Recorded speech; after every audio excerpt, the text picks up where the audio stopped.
पिछले exam controversy को लेकर धर्मेंद्र प्रधान को लेकर भी बहुत सारे सवाल उठे थे और आखिरकार उनका इस्तीफा हुआ।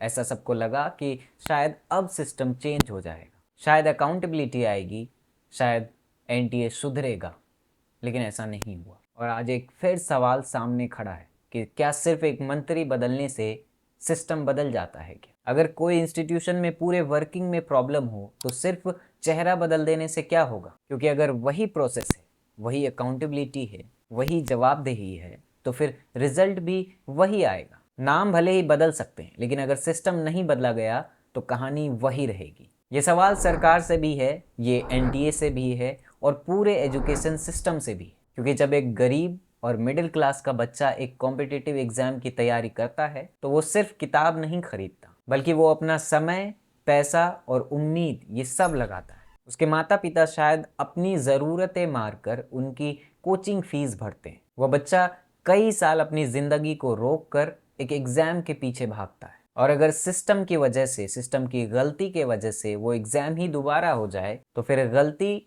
और जिम्मेदारी किसकी है? दरअसल यूजीसी नेट जून 2026 के इंग्लिश, कॉमर्स और सोशियोलॉजी के पेपर्स को लेकर शिकायतें सामने आई। जांच के बाद एनटीए ने खुद ये माना कि पेपर में कई गड़बड़ियां थी, फैक्चुअल एरर्स, टाइपोग्राफिकल और ट्रांसलेशन मिस्टेक्स, और यहाँ तक कि कुछ सवालों के रिपीट होने के भी शिकायतें आई। तो वहीं एक रिपोर्ट के मुताबिक सोशियोलॉजी में 67 क्वेश्चन रिपीट होने की बात सामने आई, और फिर इनके बाद फैसला हुआ कि इन 3 पेपर्स के एग्जाम दोबारा से लिए जाएंगे और कैंडिडेट से दोबारा एप्लीकेशन फीस भी नहीं ले जाएगी। सुनने में ये बहुत ही अच्छा लगता है कि एग्जाम फीस नहीं लगेगी, लेकिन एक सवाल है, एक्स्ट्रा टाइम का क्या, एक्स्ट्रा मेहनत का क्या, एक्स्ट्रा ट्रेवल का क्या, एक्स्ट्रा एंजाइटी का क्या, और उस रात का क्या जब एक स्टूडेंट सोचता है कि मेरी तैयारी का क्या होगा? और यही इस पूरी कहानी का सबसे बड़ा सवाल है। आखिर हर बार ही स्टूडेंट्स ही क्यों भुगते जब सिस्टम ही गलत है? सिस्टम के किसी कमरे में मीटिंग होती है, फिर कमेटी होती है, फिर रिपोर्ट आती है और फिर करेक्टिव एक्शन होता है, लेकिन फिर स्टूडेंट का क्या?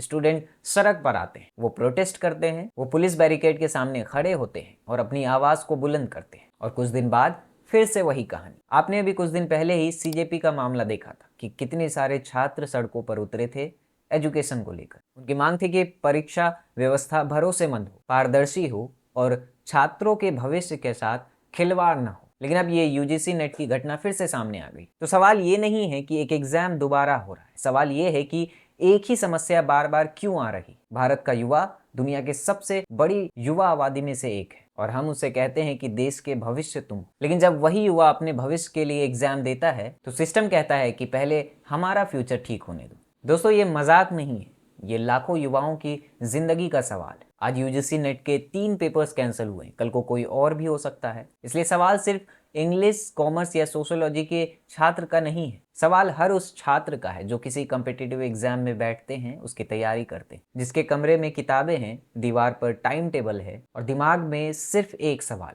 कि मेरी मेहनत का क्या होगा। और आखिर में बस इतना ही कि अगर गलती सिस्टम की है तो इसकी सजा स्टूडेंट्स क्यों भुगते? अगर एग्जाम कराने वाली एजेंसियां गलती करती है तो इसकी अकाउंटेबिलिटी कौन लेगा? आप देख रहे हैं द ग्राउंड चैप्टर, मैं हूं आदिल, धन्यवाद।